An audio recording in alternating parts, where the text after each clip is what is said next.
Welcome back to another episode of Liminal Frames. I'm your host, Nathan, and I'm joined by my friend and co-host, Darren, ExoAcademian. You're listening to episode 20 of the show, and we are in to the month of December of 2022.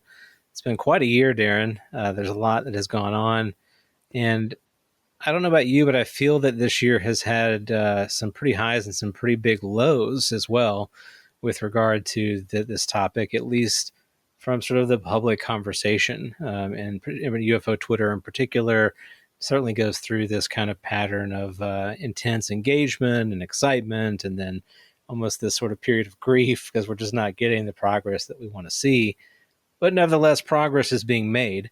And we know very recently that the House passed a bill with some pretty strong language in it, moving this ball further down the field, and I'm very excited about what might come from that. But even with that said, we're still waiting on this UAPTF report that we've, I guess, now over a month late on, and then the Senate still has to approve the bill, and then of course has to be signed by the president. So a lot of work left to be done, and I'm not sure if it's going to happen by the end of the year. I think that would be pretty cool, but perhaps not. Perhaps we'll have to wait until 2023 to see some of this more public process continue to move forward. But what comes to mind for you in terms of like where we are looking back and what we've been through the last almost 12 months now? Yeah, well, first it's worth remarking and celebrating that we're on episode 20 episodes of Liminal Frames, and almost a year, right? The anniversary is sometime in January, I think, right? That's right.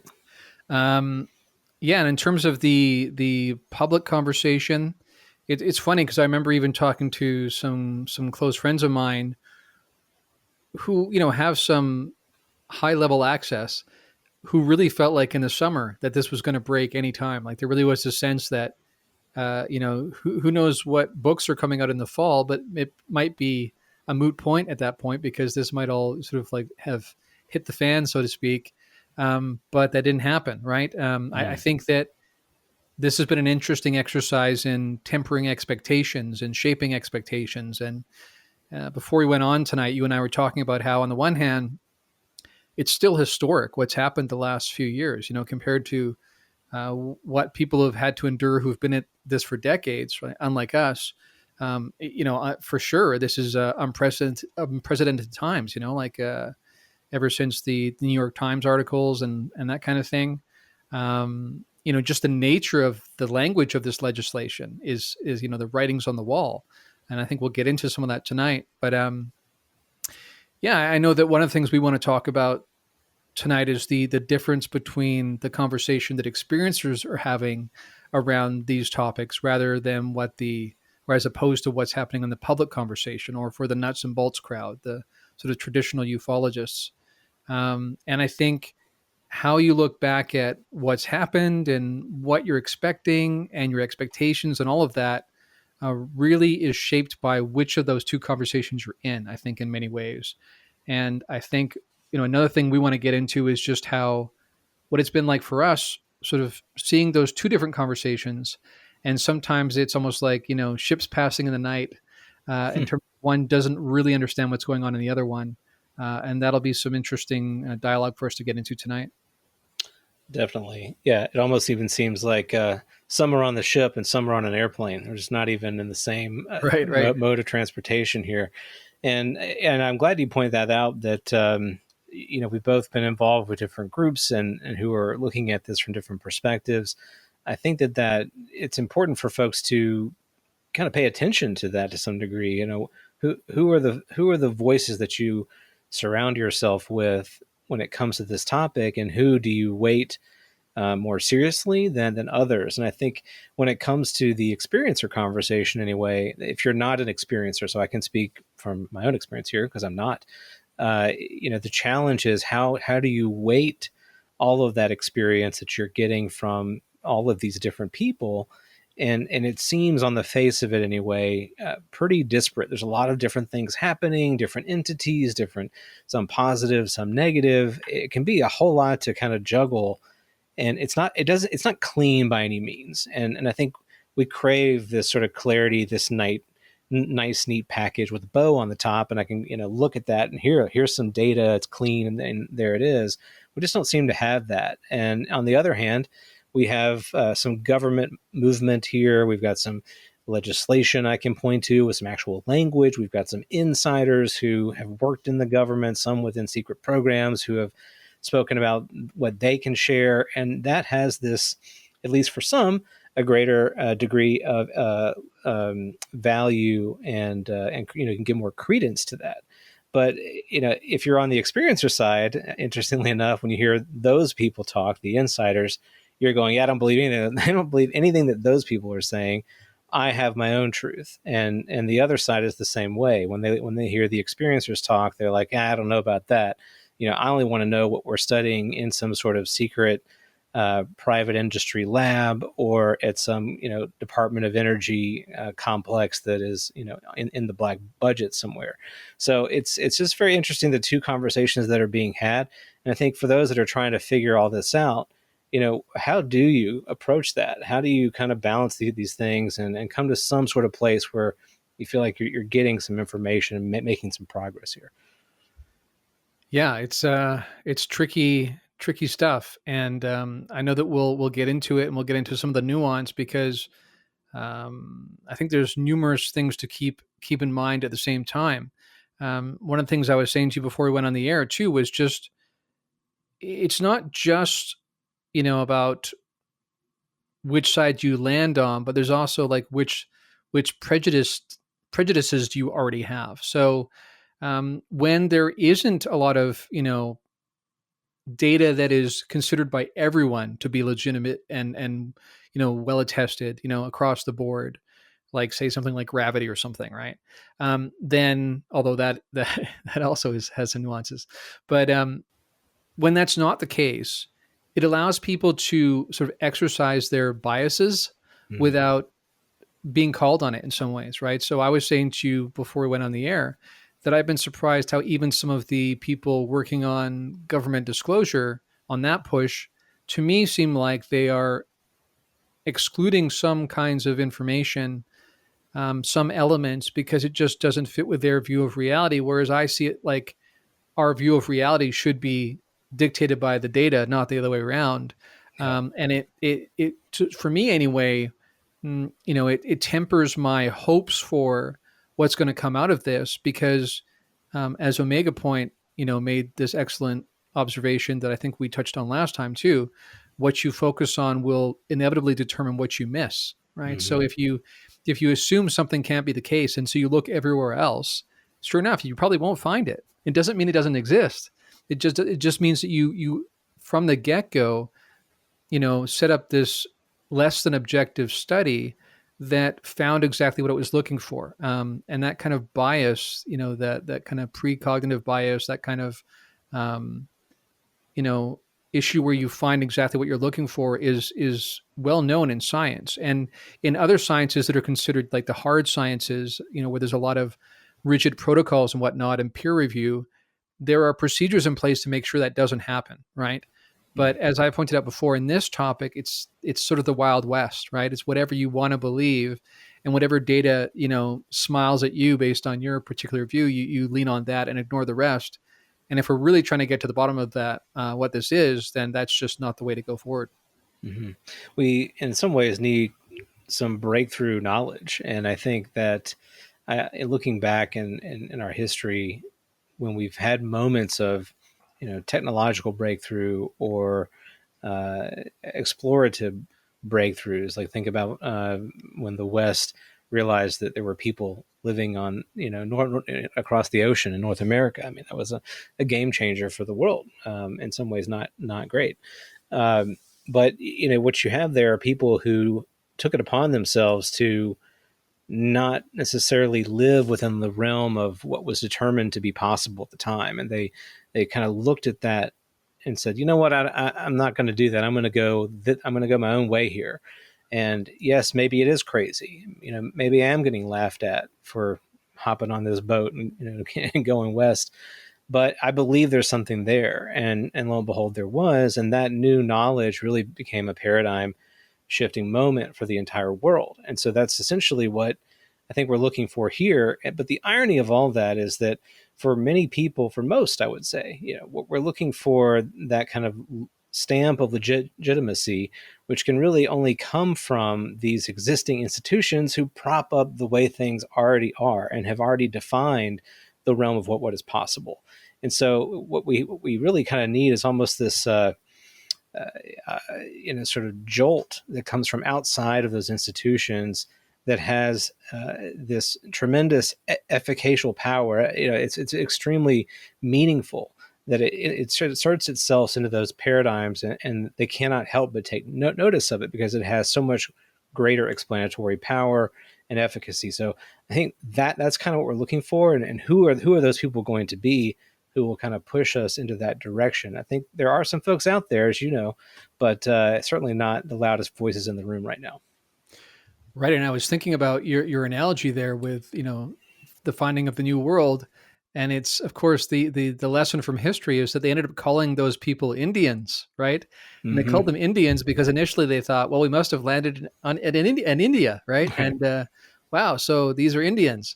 And so that's a really great case in point about sometimes we can come across new information, new data. But again, if we have a bias about what that data must mean, right, then we can sometimes put it in the wrong category. And I think that's been part of the issue with the whole extraterrestrial versus interdimensional versus ultra-terrestrial question, right? Is or extra-tempestrial is when we find a group of others, what about our pre-existing biases makes us conclude prematurely sometimes that it's one group over another. So, for instance, one of the kind of hilarious things that's happening right now is how NASA keeps coming out and saying, just to be clear, there's no evidence that this is extraterrestrial, right? Right. It's like, well, what exactly does that evidence look like, right? Yeah. Is the first question. And number two, who said we've necessarily concluded it's extraterrestrial? So even in our present day and age, the modern age, where we've learned, you would hope, so many lessons from history about prematurely drawing conclusions, we're still doing that today. Like we're saying, like either it's like earthbound human technology or, it's the Martians, one of those two. And it's kind of hilarious that in 2022, those are kind of the options put on the table. And even more kind of, I think, frustrating to those of us who are really intimately involved with this topic is that to the average, Joe Blow in the public, they don't pick up on any of that. They hear what NASA says and like, oh, I guess it's not ET phoning home after all. And they're, oblivious to the entire rest of the conversation. Mm-hmm. Yeah, for sure. I mean, it begs the question: what is the operational tolerance of civilization for, I think, what I would consider to be ambiguous, an ambiguous understanding of reality? Because really, there's this sense in which, at a certain level, like the level in which we're operating on the globe, our interconnected economies and markets, and the way that we interact right now, we really can't tolerate a version of reality that is too many degrees departed from what kind of makes things run. What the status quo essentially demands. And so, I think for me, it's looking at that sort of system and going, well, how do we get from that system at least a couple of degrees further than that, to where we can incorporate a different way of looking at reality than what we currently use. And I struggle with this a lot as well, because I think at a very personal level, not just from my own person, but for the others that I interact with, and through social media and in person in real life, in meet space, I guess, I think most people have this sense in which the current system isn't working as intended, that there's something is kind of broken about the way the world is operating. And we see this almost every week now, examples of this. Our corporate institutions just continually fail and have been failing us for decades, and how they kind of put profits over people. Our government institutions continue to do the very same thing with special interests and, of course, money in politics, which creates so many problems. So the average individual, bumps up against this all the time. Yet we're kind of willing to go along with this dysfunction because we have nothing better to take its place. It's almost like we yearn for something else, and we intuitively know that there's a better way, but we haven't been shown how that could work.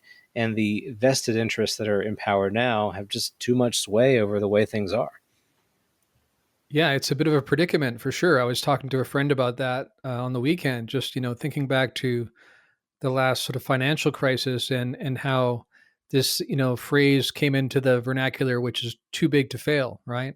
This notion that some of these corporations, these multinational corporations, are so central to the way the whole system runs that they can take massive gambles and benefit their shareholders when things are going well, and when things aren't going well they know that things will only sink so far before their linchpin place in our society ensures that they'll get bailouts, whatever, to get things back up and running again. So it's kind of a rigged system in that way. And I agree with you that people sense that it's broken. But I think, and I've mentioned this before, people tend to be motivated in principle by two different kinds of calculus.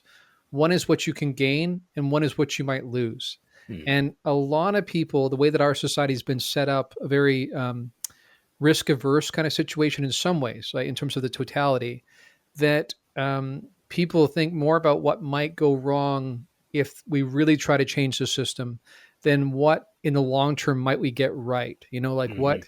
what potential good could come from really, really rethinking and pouring resources and minds into really coming up with a different model.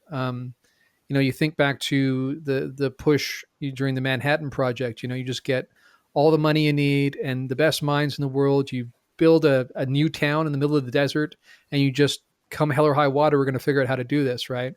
What if we did that on this kind of scale? And what if the people that are the capitalists that are the Goldman Sachs of the world and that kind of thing said, hey, we've made enough money. How can we really, invest this in a new system, like, and we'll front it so that, it can gain equity over time kind of thing.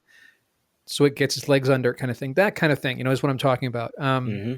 And because like you say, the strange situation we find ourselves in now is that people on the one hand smile and say hi to their neighbors at Walmart or whatever, but at the same time, there's this kind of sneaking feeling that things are kind of crumbling, right? Like, Hmm. uh, I mean, I know I bring this one up a lot, and I'm not saying that it's as simple as it's all man-made. I think there's actually numerous factors that are impacting climate change and what's going on there. And I think some of my views would be offensive to people on both sides of that argument, because I think there's also a kind of a consciousness aspect to it, that it's not just this pure physicalist kind of model of like, you put so much CO2 in the atmosphere, this is going to be the result. I think that's a huge part of it, but I think it's Hmm. more than that.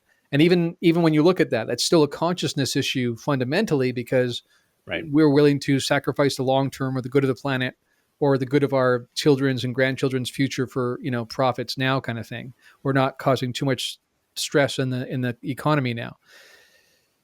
All that is to say, it is a bit of a strange situation because on the one hand, I was just thinking about this just today. I was out shopping and um, just seeing some genuine like goodness in people, like see people coming across people they know and hey, how you doing, and really the sense of like brotherhood, sisterhood kind of thing. But at the same time, we're kind of all part of a system that seems unsustainable, and people kind of know it, but they number one, they feel kind of powerless to change it, and number two, um, there's this real lack of trust in government or in our the powers that be kind of thing. And I know that you and I talked about maybe getting into this tonight, because it's not just sort of the extreme right wing anti-government crowd that is thinking that now, but even those of us who come from a more progressive background but have seen how the UFO phenomenon has been suppressed by the powers that be. I've talked to people on the inside who are very aware that even the way that Google tends to handle with its algorithm things around this topic and topics like this, there's a distinct difference from other kinds of topics. So there's it's not an equal playing field, Hmm. and when that is the setting of the table of the public's public sphere and the public square, then that is going to determine what the possibilities are. So it's a conundrum for sure. Hmm.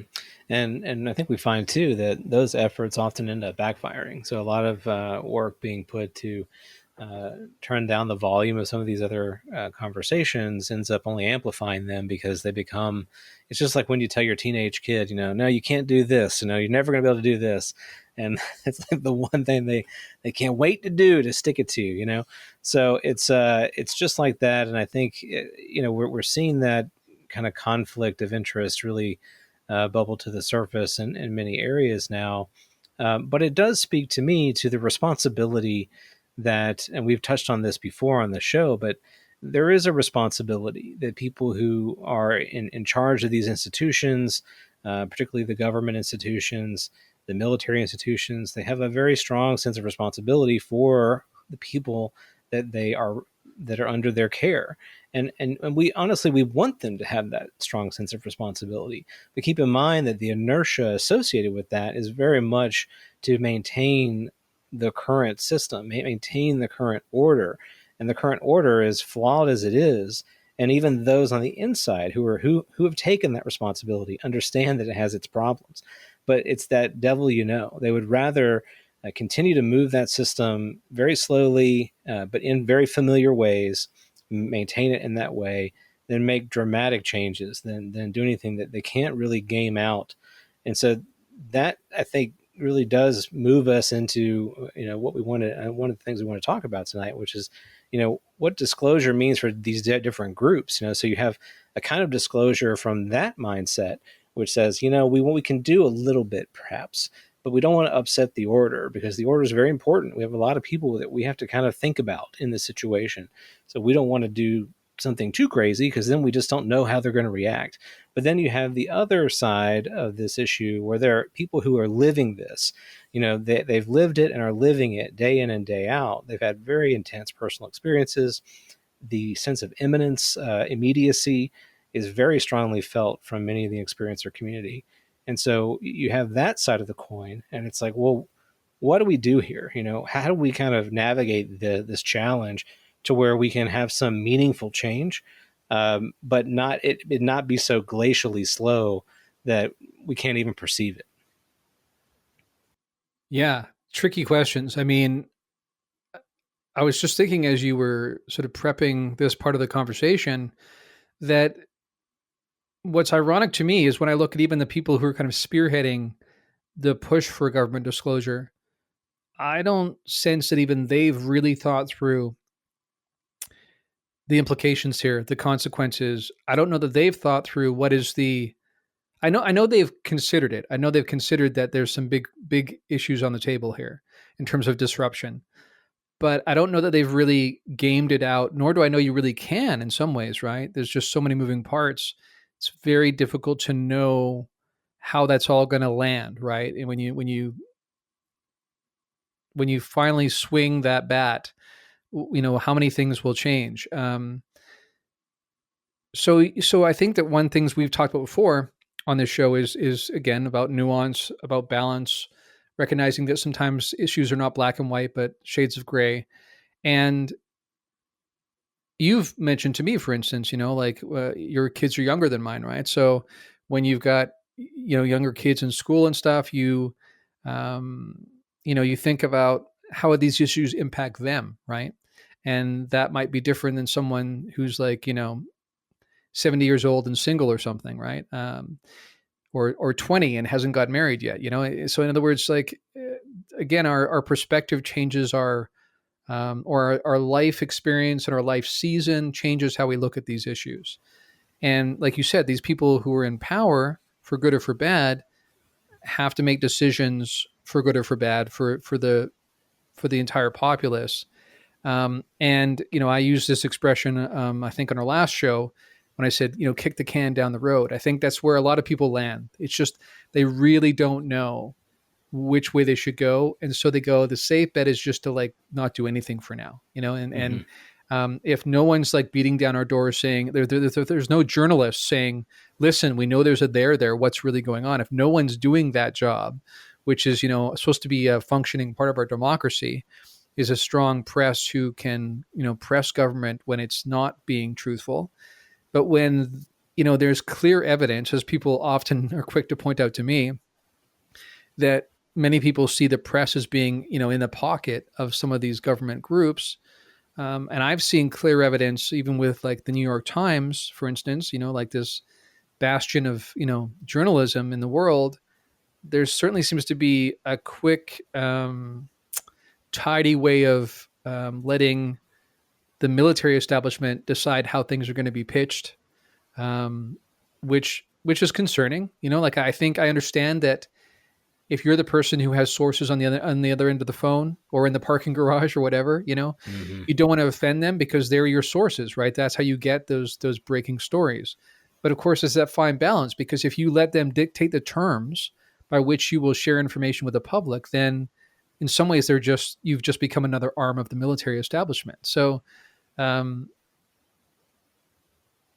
and I know that you and I have both wrestled with this since we really got into this topic, which is, again, things that would have seemed to us like conspiracy theory kind of stuff initially. Now we're like, wow, once you get down this rabbit hole, many of the things you just took for granted, you almost look back and you feel a little bit ignorant and naive even about it, right? And I remember Jon Stewart, you know, back in the 2010s, I think it was, one time was talking to someone who was sort of an anti-government person. And he's like, listen, these people are just our neighbors, right? Like when you say the government, it's just like Joe, my next door neighbor, right? And to some extent, that's true. And that's kind of the way I looked at it back then, was that this sort of big bad like government thing was a bit silly.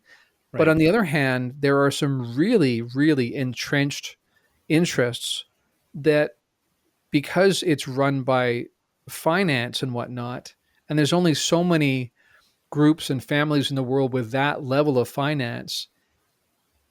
And when those huge groups, or I mean, huge in terms of hugely funded, right, are able to control journalism and the press because they can buy up huge portions of that. And in today's age, where we don't even have the sense that the press really is supposed to be the spokesperson for the people. Now it's more like, how can you make money and how can you get the most hits and all this kind of thing. In the internet culture really has changed so much, right? And so you've got someone like Elon Musk coming forward and saying that Twitter is going to like kill journalism, right? There'd be no need because it'll all be on Twitter. All the cutting edge stuff will be on Twitter because it'll be the free speech bastion kind of thing. Um, tricky stuff. And but we probably shouldn't spend too much time there because I know you want to get into this thing about the different conversations. And um, yeah, I would say that I know a lot of experiencers, and I think because of Point of Convergence, a lot of people reach out to me, and I know people personally, and I really feel like synchronistically I've been connected with people around the world that are experiencers, and we've talked about some of that before. And it really is humorous when I think about the kind of conversations I have with those people versus sort of the nuts and bolts conversations. Because when you have like numbers of people, reaching out to me and us talking about like pre-incarnative experiences and memories and beings that we knew before this lifetime and things like that, and coming into contact with aspects of ourselves that are like, simultaneously existing in other dimensions. I mean, you can kind of hear it, right? That's so different than, Right. hey man, there's some cool tech up in the sky that I think, could be from Alpha Centauri, like it's, I'm not trying to mock it, but it's like, I'm just trying to point out how different the conversations are. It's like night and day. I think some people think sometimes, maybe who are not really that into it, as deep as I am, maybe, they think it's sort of the same conversation, but I'm saying to you, it's really a different conversation. And when you think about like, our friend Jay runs, the Experiencer group and things like that, the conversations that are had on those kind of forums are totally different. It's like people are getting on to, how do I make sense of my life? How do I make sense of my life purpose? How do I carry on a quote unquote normal life when I'm having these ongoing encounters with non-human intelligence? Like just practical, how do I get up on Monday morning and go to work? When I lost sleep because I was on board a craft last night, or something like that. I mean, and I got mud on the carpet because, I came back in through the garden kind of thing with no clothes on, or my clothes were on backwards. I mean, things like that, right? It's just so it's so completely different than the public conversation. Yeah, I think about this too in the sense that how do what what kind of disclosure is the right kind? And I know that's a very I'm kind of simplifying that quite a bit. So I recognize that, but and it doesn't have to be binary in any way as well. But there's the public disclosure, there's the private disclosure, there's the journey we take together as a people, and there's the journey that we take as individuals. And that journey is in some ways similar, but in many ways it is not. And I think it begs the question, just for conscious agents, just generally, right? So, you know, for intelligences that are on this journey, what kind of knowledge is pertinent and important and valuable for that journey to reach its destination, or to enhance its journey, and what kind of knowledge in an experience is valuable at a collective level. And I think we talked about this to some degree before, but there's individual intelligence, and as intelligences kind of connect with one another and kind of sync up in a way, they also form another layer or level of intelligence. So it's certainly not either or. I don't look at it that way. I do think that it has to be both. But I think that plays into where we are in this moment as well. It's what personal disclosure is required for us to feel like we're moving ourselves forward. What public level disclosure is required to move our world forward. Where do those two intersect, and does one have to come before the other? What is the relationship there, and how do you think about that? Well, I think one thing I've definitely noticed, and I've stepped back and said, "This is interesting." So this is rolling out differently than I think a lot of the traditional ufologists thought it would. So I think the notion was back in the 60s, 70s, 80s, even 90s, this idea that eventually there would be enough of a push that these different government institutions and these different private corporations that were given these contracts on reverse engineering projects and things like that would eventually have to come clean, because the ravenous journalistic culture would eventually get a whiff of it and wouldn't let up until it kind of came clean. That hasn't happened. What I notice is that there's this grassroots movement that, as I've said before, when I think what the number of people that are reaching out to me talking about how their entire sense of life purpose is being directed by these experiences, and not in a controlling way, like they feel like this is their life purpose and it feels right. It feels like core to who they are.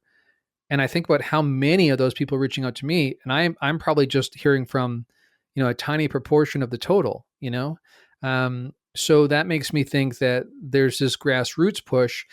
And on top of that, that's basically what some of the experiencer literature talks about as well, is that some of these, and I've come across some of this as well in some of my own experiences, in terms of there was a time where some of these others did approach governments and were basically turned down. Like, I mean, this is one of the most shocking aspects of, if this were to ever hit the public sphere, it would be shocking. And that is this notion that there really have been non-human groups who've contacted, administrations like the Eisenhower administration and made overtures towards offering free energy and cooperation in exchange for disarmament and kind of a realigning of our priorities and things like that. And those overtures were turned down, as I've said before, which on the face of it is just so shocking. Like that alone, what kind of shockwaves would that send through the culture, right? If that really came out as something that really happened. Mm-hmm. But the more important point there maybe is that the overture was turned down, right? I mean, here you have this incredibly powerful, and by powerful I mean sophisticated, capable intelligence that was peaceful. I'm not saying all of them are peaceful, but the some of the ones that approached these administrations were, and yet rather than saying here's our chance to turn humanity around, these leaders, said in quotes, turned it down and opted for a different approach, probably for some of the same reasons you and I already talked about. Like, what's the safe thing? How can we kick this can down the road? How can we first win the Cold War, then worry about this? Things like that, right? Um, it's never going to be convenient, right? To Mm. rework your entire human civilization on the planet. There's never going to be a time where you go, "Hey, this looks like everything's lining up. Let's do it." It's always going to be this massive push. But if ever there was a time to do it, it'd be when a non-human intelligence that's very capable is here and saying they're willing to assist, right? Um, but yeah, for me, that's what I think about. Is that I think about at this point, from my point of view, based on the people that I am in contact with, I see the real change coming from the grassroots on up, not the other way around. Hmm. Well, you've talked about this before. Maybe we can expound on it a little bit further. But just with the anecdote that you gave about the Eisenhower, connection there, there's also this degree to which the others, have their own, their own notions of what this process might look like. So they may have really good intentions and think that, oh, if we do this for humanity, then it's going to be great and it will be the right decision. But then after attempting that, they might come away from that and go, oh, yeah, we really judged that interaction completely wrong. And we may have actually done some damage by making that attempt. So, we have, as you said many times, competing groups, competing interests, competing ideas about what our level of relationship should be and when it should be. And if you look at it from that perspective, you really, I think, see all the things that we do see in the literature. So many different kinds of experiences, so many different kinds of accounts.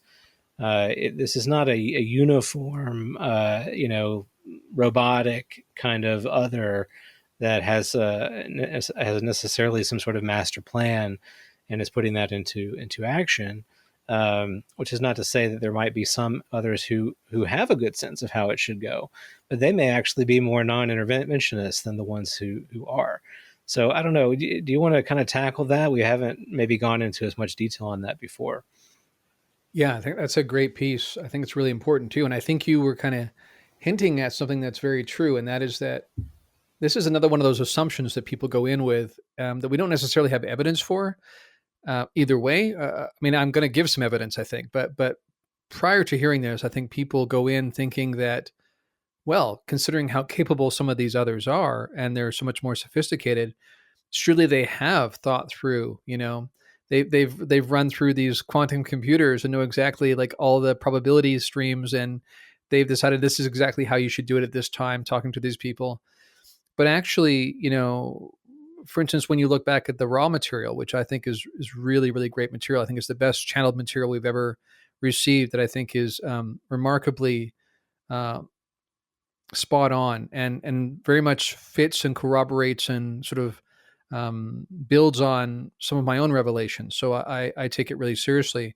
And in those dialogues, it becomes very clear that there were kind of sometimes that these more intelligent groups that were at a non-dual place were a little bit naive in how they approached humankind, and even they will like use that language and saying, in retrospect, that didn't work so well. We need to rethink how we do this kind of thing, because when you are at a place of non-duality as a collective, right, and when you're at a place where literally somebody can't be a smiling politician who's really stuffing his pockets behind the scenes because everything is known, like at their level, right? So once you get beyond to the 3D level, you have total transparency, right? So it's not like you can have a double agent. It's just not possible. Everybody knows, right? So the things we're already seeing that some of you and I talked about before we went on the air in terms of remote viewing and different psi capacities, making it very clear that in principle, anything in space and time is observable. Anything, and even it's even malleable after, quote unquote, after the fact, right? So we already know that in principle. And all I'm saying is that at these different dimensional levels, these others live in that reality totally. So it's not just partial, it's not glimpses, like that is their daily reality. So think about if you lived in that for a long period of time. You come here to a sort of a 3D sphere where there's so much division, there's so much misrepresentation of what people actually believe and feel. They're not aware of any of that, right? So the complexity of how you actually roll this out for a 3D culture is a complex issue for sure. And I think that partly the shift to this grassroots movement is because even some of these others that are the most benevolent kind that try to be non-interventionist generally, they've opted for this grassroots because what that really does is it puts the impetus on us, right? It says, when you're ready, when you call for help because your consciousness has hit that level, we will help you. And then if your friend does the same thing, we will help them. And if enough of you join together, like you hinted at earlier, you become this new synergistic force, right? This new coherent field that now sends ripples into the world. And the more and more of us there are, the stronger that coherent field is, the more it's able to actually slowly begin to change the entire situation. So it's kind of like, when you have a massive downpour and for a while the rivers kind of run wild, right? And new channels are formed, but then when it dries up, things go back to where they were. We're talking about eventually getting to the point where there's enough of a downpour that the fundamental course of those rivers change. Those rivers change for good. I mean that double meaning there. Good in terms of the good of all, but also I mean forever. That really it gets to the point where there becomes this fundamental shift that it doesn't go back to the way it was before. When enough people are woken up to this greater reality, which again is based in consciousness, not about based in extraterrestrial or interdimensional or whatever. It's about this recognition about the connected nature of everything. So that's what I think about that. Is that it's an excellent point you make that not only have some of the overtures in history not been perfectly done, and even some of these others will admit this, right? That even comes up in the raw material. But this is part of the translation problem you get, not just between two different civilizations, but when you've got one civilization that now is at a collective thinking level, right, versus one that's very, very divided with many, many different worldviews coexisting at the same time. Like I say many, many times, in our own country, there's three main, like majorly different ways of seeing reality itself. We've got half of the populace just in one country who has a completely different view of reality and a completely different definition of government than the other half, right? And that's just in one country. So for some of these others who are experiencing this remarkable degree of unity and uniformity to come in and try and work with us, sometimes, it's more complicated than they realize even. And in that sense, we probably should give some grace to some of the groups that have had to make these decisions in the past because they know it maybe is not as simple as it seems.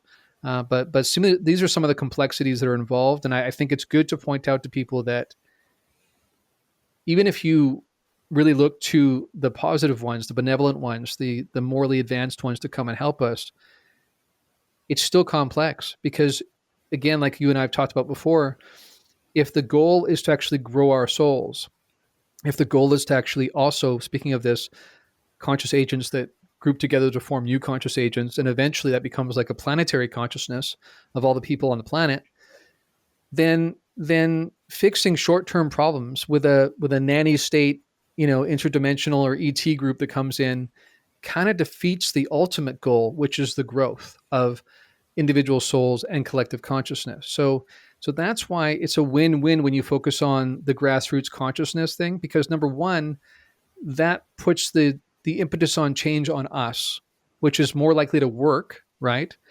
Mm-hmm. And it also accomplishes both eventually changing the nature of our society, but it also more fundamentally changes our level of consciousness. And that's something we take beyond just this lifetime.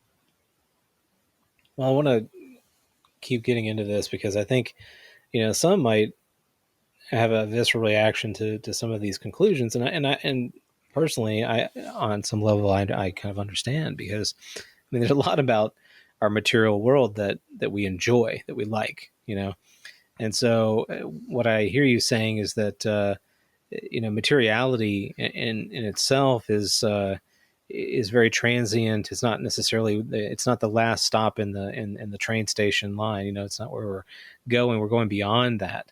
but man, materiality is fun. I like having things, and I like having interactions in this 3D experience. And it's a little jarring to sometimes conceptualize a kind of existence that would be post material. And would that have art? Would that have music? Would that you've heard these kinds of arguments before, and I think maybe we can spend some time talking about that.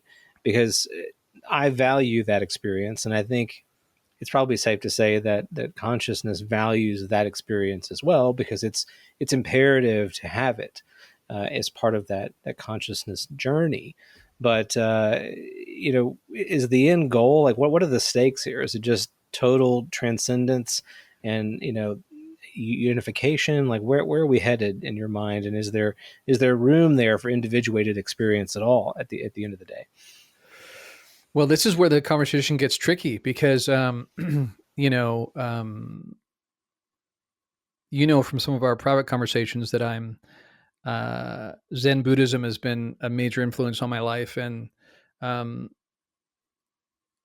and, the most benevolent and progressive and advanced ones of these that I'm aware of, and even the ones that I've been in contact with, are definitely beyond materiality, and what Buddhism teaches us is that's those same things that you love and that you appreciate also cause all of your suffering, right? Because um, the second you have something shiny in you, you worry about what happens when it gets dented and damaged, right? When it's not so shiny in you anymore. What if someone can take it, right? The second you like something that's material, then you worry about what if someone steals it, right? So we build fences, and we put up borders, and we create an us versus them. All, in other words, all of the second you allow for any kind of differentiation, right? I like this more than this. The second you do that, right? In the law of one, the raw material, that's one of the first distortions. Is the second you have free will, you then can make distinction, and this is central to Buddhism too. This notion that the second you have a preference, you've introduced suffering. Because the second you have a preference, then your preference might not be fulfilled, and then you suffer. So, sort of an admonition there is, he who has no preferences does not suffer, right? Um, and I understand on the one hand that sounds very pie in the sky to some people, but I'm talking about, like, whether it's something you desire or something you have an aversion to, right? Either one can cause suffering. And it's hard to live in a material world without both of those things coming into play.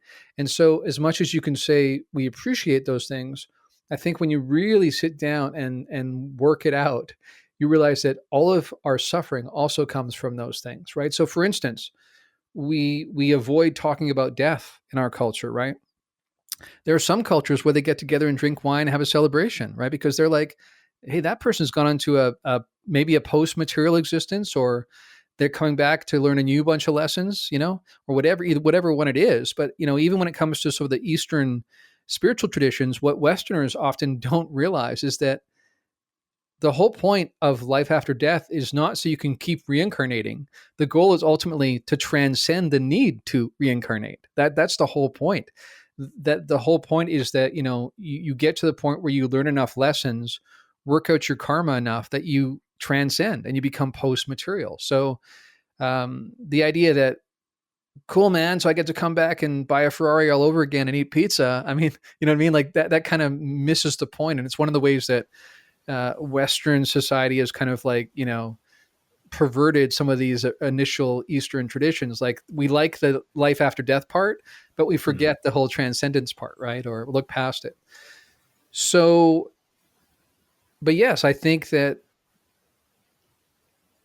it gets very, very tricky. It's something more than we can tackle on one podcast. And one of the reasons why I would love to, and you and I have talked about this, eventually do retreats and things like that, is because some of this deep meditation work, some of this deep non-dual work, some of this really delving into the depth of who you are, and actually coming into contact with that part of you that connects with the bedrock of all consciousness, and actually experiencing that is so freeing, so fulfilling, that those of us who've had that experience nothing in the material world compares, because you have in potentia everything is there, right? So why would you want to then come back to the? It's almost like, this notion of, coming back, and you live in the pig slop, and you like your mud and things like that, and you don't want someone to take it away. It's a little bit like that in comparison, right? Um, but that is kind of the notion that you kind of spiral up until eventually you kind of have a unification with the cosmic intelligence, right? That you are kind of on that level, right? That each, like we've talked about in the last episode, each of us is sort of a fractal holographic image of the original intelligence, right? And so in each of us is the possibility, the potential to eventually fully realize what is already in us, right? So one of the main points in Buddhism is that you are already a Buddha. Each and every one of us is already a Buddha. When you pass someone on the street, no matter how annoying they are, you honor them as the Buddha.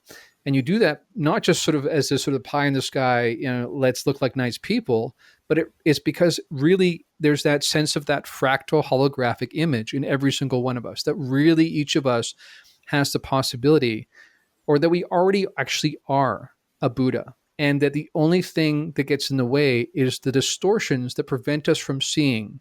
So if we want to say distortions in terms of like frequencies that kind of like obscure our view, or our focus on materiality that prevents us from seeing further into the horizon and realizing, wait a second, everything is there. Like, I'm connected to absolutely everything. Why would I worry about my car and my house and my blah, blah, blah? So this is kind of what's on the table. And that's why for me, this work, even when I go and live in this tiny cabin for 2.5 months, meditation is going to be a huge part of it, because to me, contact work is part and parcel with meditation. And there's a reason why CE5 and HEIS has had, elements like meditation and vegetarianism is a big part of it, because the way you are, or the way you think, changes the way you are, and the way you are changes how you interact with reality, which opens up new avenues of communication with some of these other intelligences. And so sometimes people will ask me, how do I, give me the magic recipe, how I can make contact tonight? I'm like, well, you got to kind of change who you are, right? Like, I mean, yes, you might be able to go out and have a CE5 experience tonight, but if you really want ultimately to be on the track that these other ones are encouraging, the more benevolent ones, then this is really what's on the table. Well, and that's super helpful. And but I also, and we talked about this before privately, that, it's, and I think you touched on this with the Buddhist interpretation. Everyone that you meet is you treat them as the Buddha, and that's the various experiences that we have, our embodied experiences are meaningful, are valuable. That it's not, and there are no shortcuts, right? So, you talked about Lamborghinis and pizza. If you want to come back and eat ice cream and pizza or I said whatever, Ferrari, not Lamborghini. Ferrari. Here, all right, You just good, told me you're good. biased right there. Exactly. Well, I'm a Lambo guy. But you could come back and do that, right? So maybe you come back and you say, I did enjoy that a lot. I want to come back and do that again, and I want to do it again until just like you experience in your own life, if you eat too much ice cream because it tastes good, you're going to get sick, and then you're not going to want to eat it anymore. It really hurts you.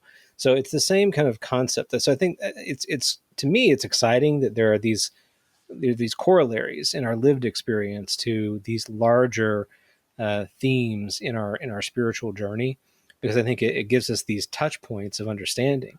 But I want to make sure to emphasize as well, because this is kind of where my heart really is that it's celebrating each sort of ladder in the rung in the ladder, right, is important.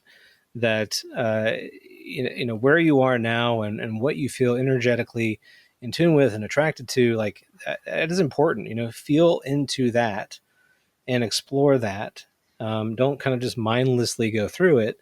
Really get into that and celebrate that. If you're not, sort of an enlightened master or something, don't kind of beat yourself up about it, because that's just not, it's not part of the journey you're on right now. And that's okay, because I think eventually you will. And a part of you already has, as you pointed out before, it's already within, and it's already there.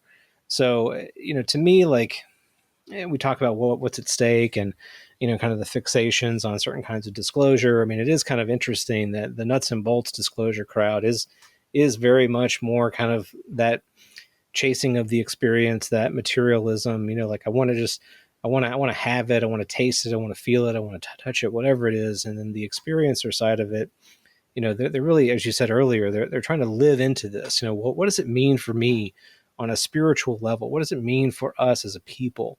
How do I make sense of this? So I think those two factions, really illustrate kind of the overall journey.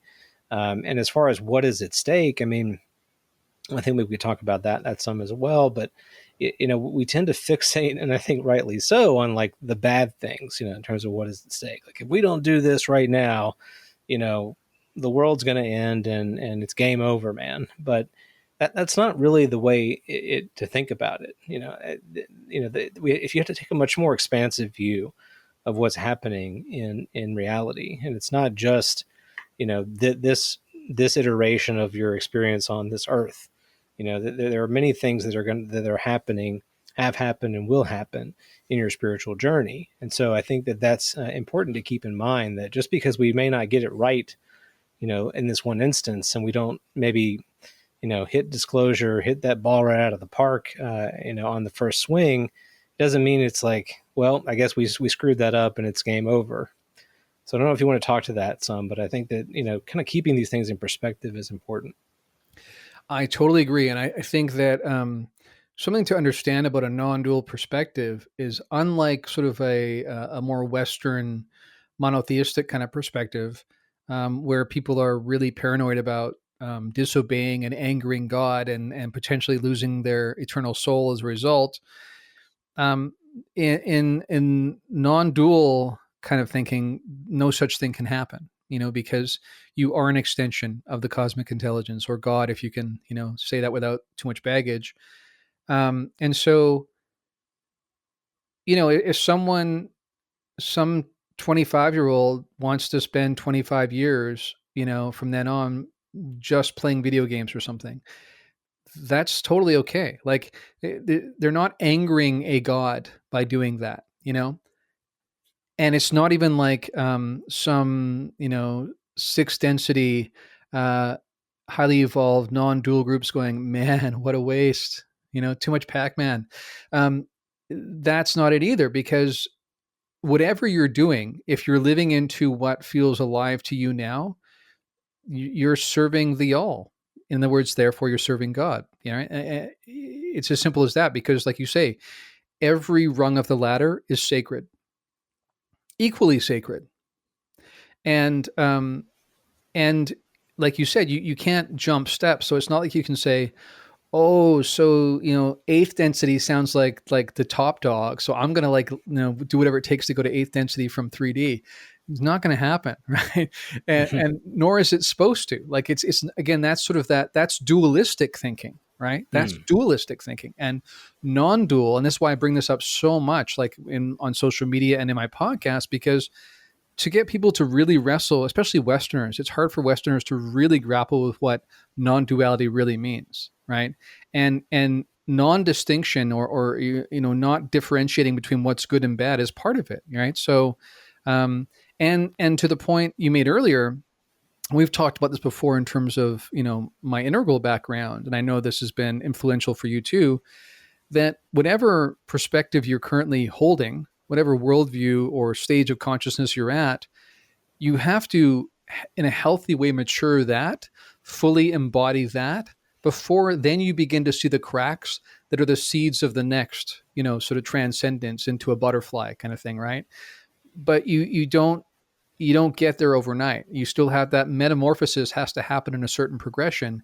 And it always has to be through a healthy embodiment of whatever you're at now. So even when it comes to, sometimes we may be frustrated by some of the level of conversation on UFO Twitter, for instance, but all we can ever do is help people embody and more healthily live into whatever stage they're at. And as that happens, then as a natural progression, it's just a part of the natural process just like leaves eventually come out of the tree in the spring, right? The tree doesn't have to try. It's just naturally part of the process. And I'm saying that's true for us too. That's part of the embracing of the non-duality, is to recognize that if I can live naturally, right? In Buddhism, this is a big thing about how do you live naturally, right? Because the irony is the second you try, right, you bring, intention and action to something, you're kind of you're losing your subtle awareness of this deeper reality. So it's more like relaxing into it again, getting out of your own way, that kind of thing. But for sure, the this is really about embracing all levels, all rungs on the developmental spiral or ladder. Wrong, wrong analogy there. Or different levels of the spiral, and that's it's a good point to sort of make a final point on this here. Is that don't get too caught up in the whole public disclosure thing, because everything you need to fulfill yourself, to become who you're supposed to be, to take whatever steps are necessary for you to feel fulfilled, are available to you right now. No government organization can bring that to you, even if they did announce things on the White House lawn tomorrow. So that's something to keep in mind as well, is that not only is that maybe not going to happen the way people want it to, but that's not really what's going to fulfill you in the long run anyway. And that's not really what this entire game, quote unquote, is about. Like if it's about really living into who we are and enjoying that, like you say, like just really fully embodying in a somatic sense every step of the process. Like when I think back to who I was 10 years ago, it would do me no good to go back. You often hear about these things. What would you say to yourself if you could say like 2 sentences to yourself 10 or 20 years ago? And the truth is, the wisdom you have now is not really going to help who you are then, because you're not the same person, right? That's what people don't realize when they ask that question. Mm. So I think all you can do is, it sort of comes down to this sort of cliche, there are no mistakes, in the sense that, whatever, either you win or you learn. And if you learn, then you win, right, in the long run. So just keep living into it, and don't get caught up too much in these external issues like public disclosure. Yeah, I'm so glad you talked about that. I think I'm definitely in that place right now, as opposed to maybe where I was a year ago or 2 years ago, certainly, fixated on every sort of news soundbite that was going to be coming out, and, reading every bit of sort of nugget between the lines and saying, what does this really mean? And how do I crack this code? And, how do I know where they're actually from and what the craft can do? And it's, for me now, it's almost, it's actually kind of more of a distraction, quite frankly. And I find that if I'm really quiet with myself and understand this, at a deep level, it's not just that that's a distraction. It's that most of the things that we're doing in our day-to-day life are distractions. And so, it's not that UFOs necessarily are, that much more important, that they somehow unlock, the magic knowledge. Like the reality is that all of these things that we come into and that we place so much importance on in our life, and that we feel like we need some sort of revelatory experience of this XYZ thing because it's going to change us and make us a better whoever, those fixations, that incessant need to know is really part of the problem. It's an obstacle to you, so, and I know that, look, I get it. If you're listening to us and you've been listening to this show for the last, I don't know, 10 episodes, perhaps, I don't know how long it's been where we've been on this kind of kick, but it's been a very spiritual show.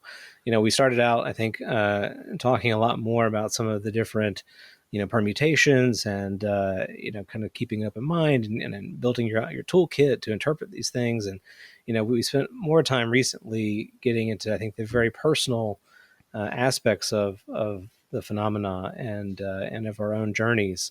And look, I mean, I'm telling you, if you're listening, like that's part of the process, right? I mean, like you're going to end up there, if you're not there already, you're going to end up there. And I think it's important to, kind of feel into that. I don't think either of us are trying to, sell something to anyone. We're not trying to convince people to, buy a certain colored robe and, say a certain kind of chant or anything like that. But what we're saying is that there are aspects of our lived experience that are intimately tied into whatever this is saying to us, and whether it's saying it to us at a civilization wide level, or it's saying it to us on a personal level, where we've had some kind of personal revelation of something bizarre and strange that has broken into our reality. Like, it's all of those things are pointing in this direction. And these are opportunities. I mean, that's essentially what it comes down to. These are opportunities to go deeper into who you are and why you're here and how you relate to other people. And is that preachy? Yes. But I mean, look, if you got everything that you wanted on your disclosure wish list tomorrow, does that solve your problems? Does it make you instantly a better person? No, it doesn't. And to me, that's what it's all about. Perhaps I'm wrong, and perhaps I've been indoctrinated as a young person just to, kind of focus on those things. But these are the higher goals, I believe. It's not just, chasing that next great piece of tech so I can, zip from here to Tokyo in 2 minutes. Yeah, and getting back to what we talked about before, where I mentioned how suffering comes from desire and aversion equally, right? Um, Sometimes, without being fully cognizant of it, people look to disclosure as that shiny Lamborghini, right? I mean, that's the thing that does it for them, right? People have different objects or different ideas, different notions that they ascribe that, oh, if I only had that, that would be it, and as we've talked about before, and as we talked about in that small group we did online in the summer with two of our friends, the very second you get the thing you think is going to fulfill you, in that split second it happens, you suddenly feel connected to everything, and all your yearning goes away, right? You have that feeling of completion. But ironically, as I said back then, it's because you've actually rested in non-dual source in that moment, because you fulfilled the thing that was in the way, and so it's out of the way. And so what you actually feel is that connection to everything for a split second, and then the next thing comes up, that feeling comes back again, right? And then we quickly go, well, last time the way I got to that, we don't call it a non-dual realization, but when I got to that good feeling, it was when I finally got that Ferrari, or when I ate that pizza, or when I moved to California, whatever it is, right? Um, and so we think, I just need to do that again. And so we keep chasing these things, right? And of course, we live in a materialist culture where there's no shortage of options for the shiny things that are offered to you, right? And that becomes the game that we become the rats that just chase things in the maze, right? Um, so so yeah, I think I would say to our audience, and my guess is, you mentioned how the last 10 episodes, whatever, we've kind of gone in this direction. My guess is whoever's still with us probably leans this way already, because if you're looking for that super nuts and bolts show where you're trying to say, is there a there, that's not really this show, right? And there are some people that you and I both know that, kind of have been frustrated by the whole thing and backed out and said, I'm not convinced that there's any there at all, right? Um, I'll leave it up to the audience to decide if that maybe is more motivated by some people's personal issues and how some of these very things I'm talking about, desire and aversion, play into how they even enter into quote unquote community and deal with people and deal with this issue. I think what we're saying is we're we're looking for something that sort of transcends just this topic, right? And I would also say to people, I hope it doesn't, uh, I hope people don't overlook this, and that is that. So you begin this journey with a sense of trying to figure out who these others are and what they're doing. And my experience has been they've met me halfway, right? And they've changed my perspective. And I've gotten a lot of the answers I wanted, right? And whether, like in your case, it's sort of like vicariously through the people that are around you, but how that also changes your view. And we become part of this, liminal frames as its own conscious agent. And then, not just us, but the people that are with us on this conversation. Um, in other words, interaction is already happening, and that's evident in these kinds of situations. And if you think it can only happen, by a shiny craft landing in your backyard and gray aliens coming in for tea and biscuits, then I think then you're maybe missing what's been happening over the last year. Hmm. So well said. Well, a lot of this is, wrapped up in needing to be validated, right? So maybe we talk about that just for a few minutes and different motivations, right? So from a nuts and bolts standpoint, there's a validation in knowing that there are some sort of secret government programs that have been doing, things without our public awareness, and we just want to put the spotlight on that and say, "Ha, we knew it." All the breadcrumbs that we've been looking at, like they were right, and I'm validated in pointing in that direction. Now, conversely, there are also those that want to be validated in the opposite direction. So there are those who spend a lot of energy saying there's no there there. This is just a bunch of hooey. You can ignore it all because it's just big old psychological operation, and they're looking for their own kind of validation. That it's just from a different perspective. On the experiencer side of things, the motivations are similar too. So I've had this weird experience. I don't know what to make of it. I was in New York. I heard Whitley Strieber talk in person, and sharing his very personal story of his experience, and you can tell how it's affected his entire life. And so, in some ways, the powers that be coming out and saying, "Yeah, this is real," and these beings that you ran into, like, we've got one in the freezer over here. Like that would be validating in some way to the Whitley Striebers of the world, because they want to be taken seriously by their peers, and to walk amongst other human beings and feel like you are alone, to feel like no one will take you seriously, that you are a joke. Nobody wants to feel that. And interestingly enough, we all carry that kind of feeling with us, whether we've had an experience like that or not. So we're always seeking validation in our interaction. And I guess what I'm trying to say here is, like, we're looking outside of ourselves for that kind of validation when we don't need it. We are valid in and of ourselves as being who we are. And I hope that people can kind of hear that and feel into that, because as we've already touched on earlier in the show and on other shows, I mean, getting what you want isn't really going to change you in the way that you think it will. And the power to change yourself and to feel validated is within your reach right now. Right. But coming from a place that maybe you weren't expecting, like, so for instance, if you, again, create differentiation and say, I would rather have this be the case than this, the second you set that up, you create potential suffering until you get there.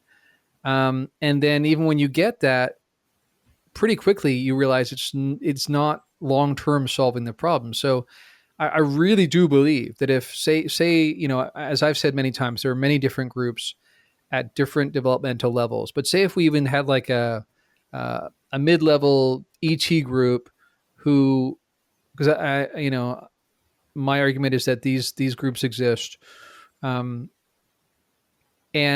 they are more technologically advanced than us, right? So say if they came here and they made sort of some agreement with us for some sort of exchange of free energy, in exchange that they could take gold or something, I don't know, something like that, minerals, something they want, right?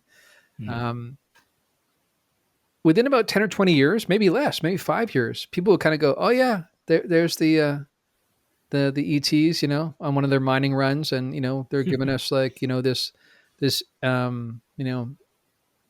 what would it be, antimatter material that we use to like run our massive wind farms or something. I don't know what it is, right? Mm-hmm. I mean, but eventually that would become normal, and something else would be the pie in sky thing that you want next, that our grandchildren would want. I mean, really would be like, I want people to stop and really think about, what would you get really if you got what you wanted? What would you really get if you got what you wanted? Where would that really go? And really, this is so much where meditation comes into it, because you sit down and you say, what is this? Beyond what our society and our physicalist culture tells us, right? What is this? What is life? What am I? Am I this person that's of a certain citizenship that was born in a certain family in a certain part of the world in a certain period of time? But if that's the case, am I really the same person that I was 10 years ago? And is it only the fact that I can string together a series of events in a calendar or in a journal that tells me that I'm really that person? I mean, this sense of I amness that stays with us, that's real. But me being Darren and you being Nathan is not so much real. That's more illusory, and that's ever shifting. And the irony is we already have evidence for that. You and I have talked about many times on the show that former versions of ourselves wouldn't be doing this, right? So in what Mhm. sense are we those same people, right? Other than that we can string together this thing in a linear frame when we know that time is not really what we think it is either, right? So kind of like what we're saying, before we went on the air, we talked about how without the government, quote unquote, saying it, many, many highly authoritative people have come forward with deep knowledge and have said everything you need to know, right? That really this is happening. We know it's been happening. Maybe you want your Uncle Bill or your Aunt Mary or your sister or your parents to finally say, okay, we believe you now because such and such congressperson said, yes, it's real. But beyond that, all the evidence is already there. And I'm saying in the same way, all the evidence to show you that the things you think you want that you think will make you happy really won't, and you already know it. If you really sit down and look at them and do some deep introspective work, and I know some people hate the idea of being alone with their thoughts, but you sometimes have to go through that suffering. It's a kind of suffering because of habit. But once you can break through that, and that will eventually clear, then suddenly, for the first time in your life, you can see this connection to non-dual source, and you can realize that the only person that really put you in this maze that you were running around in was yourself. And you have all the power in the world to exit that maze whenever you want to. And no government can make you do it or can stop you from doing it. Yeah, I mean, don't let this be an obstacle, right? And I know this has kind of been, maybe this is the episode where Nathan has gotten super spiritual, but you know, don't don't let this interest be an obstacle for you to grow in the ways that you need to grow, to be present to the people you need to be present to. I can think of a lot of folks who are so fixated on needing so and so public official to say, X, that when they're with people that they care about, that they can't even focus on them because they're just fixated on, when is Chris Mellon going to say, whatever, like so just think about that for a second, think about that and think about, our ancestors, your family, those who've come before you, who aren't where we are now. And we kind of think of ourselves as like, oh man, we're at this cool time in history. And, what a time to be alive. We're about to get these amazing secrets. And I mean, what if we don't, so don't put all of your eggs in that basket because it's really not, it's not the right fixation.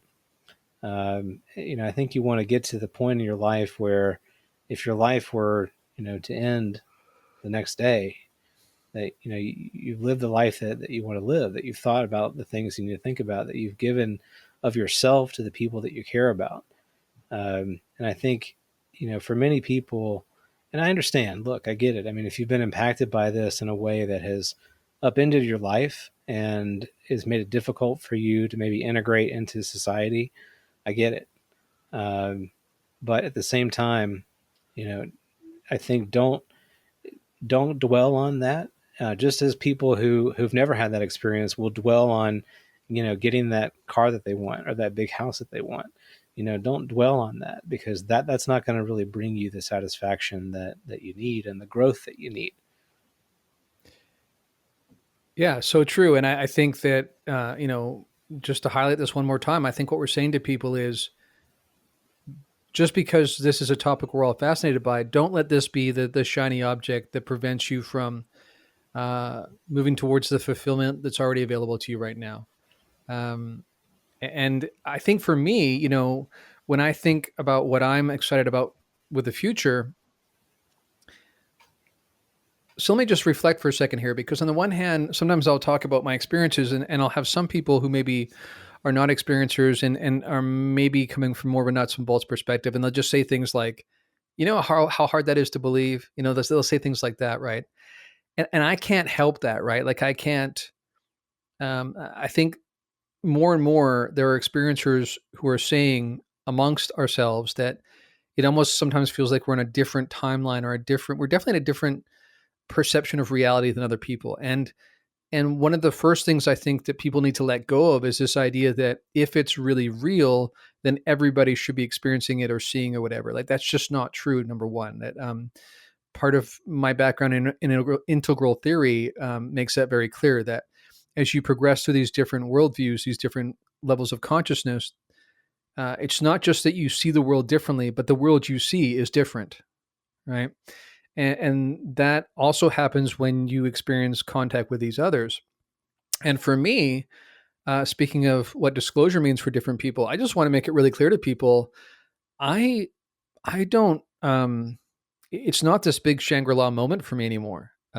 When disclosure happens publicly, number one, because unlike some people, and I definitely feel for them, but I never had stigma applied to me. I never had family members, think I was crazy. Um, I never had that kind of thing happen. I never had coworkers or fellow military personnel, suggest that maybe I'd gone off my rocker kind of thing. So I understand how all of that is real, and you kind of want vindication. I get that. Um, but I'm saying for me personally, these experiences I have, I can't really imagine anything more enlightening and more impacting. I mean, I would like other people to also experience it, but Joe Biden announcing it from the White House lawn tomorrow wouldn't change anything for me. It might be interesting to see what kind of sociological waves that sets off, but it's not going to change my experience. And what I get excited about is, when I talk about like eventually building a retreat center and having people come out and do these week long things or weekend long things or whatever, I'm talking about the stuff we talked about tonight, like how to get in touch with this non-dual source that some of these others that I've been in contact with live in regularly. Like that's just their state of being. Um, I think of, my friend Yossi Ronan, in his book One, he had the same experience that when he initially encountered these beings, he was rocked by how there was just total transparency, right? Every secret, every dark place in him was available for them to see, and vice versa, right? There was just this total openness, and they almost seemed like innocently shocked by how it wasn't that way for him, right? So it's hard for us, I think, in this iteration to realize just what an aberration this is in some ways to some of the experience of the others. Like to us, we think this is just normal, and people will make these comments about, oh, that sounds like the Borg or something, like what's up with this collective consciousness thing? And I'm like, no, it's not that way at all. And um, when suddenly, yeah, I won't get into it again because I could describe it again, but really people have to experience it. But all that is to say, that's what excites me is not like setting up a helicopter pad at this retreat center so the beings could come down in the craft every Sunday kind of thing. But more that it would be human beings coming together and developing a series of practices together and thinking about how to do humanity differently, how to do community differently in every facet of our lives, that we really begin to integrate these things, which is what I feel inspired by these others to do, and inspired by, and this is the key, again, in non-duality, from my deepest source, that's what I want too. And what they want and what I want is the same thing, because ultimately we're the same thing.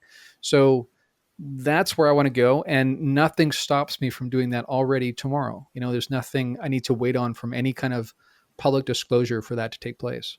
Mm-hmm. Yeah, I was about to say, I mean, it's relational, and that's what consciousness wants. It's relationship. So it's this mining the depths of experience, and how better to do that than to engage with other intelligences and recognize in that expression a part of who you are. Uh, that you aren't present to, but you can be, right? I mean, it's this beauty of interaction, and so that I celebrate that impulse that you have. I know, for a lot of folks, that some of what we talked about tonight is very um, may come with a lot of baggage. I get that. I've got the same baggage. I've got the whole luggage set in the closet. I know what it Right. looks like. I really do. And I would say too, I don't know exactly what it looks like, or and I'm not perfect at living it out or practicing it or whatnot. But where I feel like I find it though is when I lean into my own experience and lean into those that I interact with. Where I really try to be present to others and into life itself, as opposed to kind of checking out into the all of the things, kind of just fixating onto the things and confusing the things for what is meaningful. So anyway, I hope that folks are kind of I hope that people kind of feel into that and are kind of hearing that from us. And I know it's tough, and maybe we'll come back to some topics in future episodes that are a little bit easier for some folks to connect to. But this was a personal one for me tonight. Yeah, for me too. I think that we want this show to be something that lots of people can relate to, that are in different seasons of life and on different levels of the consciousness spiral. But at the same time, like we said earlier, we have to live into wherever we really are, right? And so does everyone else that's listening right now. And for us, this is what being genuine looks like: is being honest about how the importance of the public disclosure piece has shifted for us over time. Um, and it's not because we become jaded or cynical at all. It's actually the very opposite, I think. Um, and I would just encourage others to do the same thing, to figure out where you are, live in fully to where you are. Don't apologize for it. You're not going to offend, some external God figure or some external ET or interdimensional intelligence by whatever you choose. That part of what we're doing is, in a kind of play school kind of way, is as fractal, holographic facets of the one cosmic intelligence, is to live with free will, to be able to make decisions based on what we want to do. And then we learn, like I said, we either win or we learn in terms of decisions we make and the consequences we experience. And then we keep spiraling up. We keep, that process can't help but work. That's why it's such a cosmic norm, because it just tends to work. We have total free will to act like little gods, experience the consequences of our actions, make adjustments because of that, for our own good and to make ourselves happy. And then along the journey, we begin to realize that what makes us happy is what makes other people happy. And then the whole thing spirals up into this sort of cosmic centrality where everything works for the greater good. Hmm. Yeah. If that's not a spiritual message to end on, I don't know what is. Exactly. Look, I hope we get this legislation signed. I hope we get the whistleblower protections. I'd love to see the UAPTF report. I want those things too. And I think for me, the salience of those things, at least I hope, is that it presents an invitation to take this journey, and that invitation is received by more people, right? So I have taken the leap of looking at the facts and looking at the statements, looking at the history, and believing, and I think maybe, and I could be wrong, but believing that there is something there, and the belief in there is something there in those things, and in the people who I interact with who tell me of what they've experienced, that has changed me.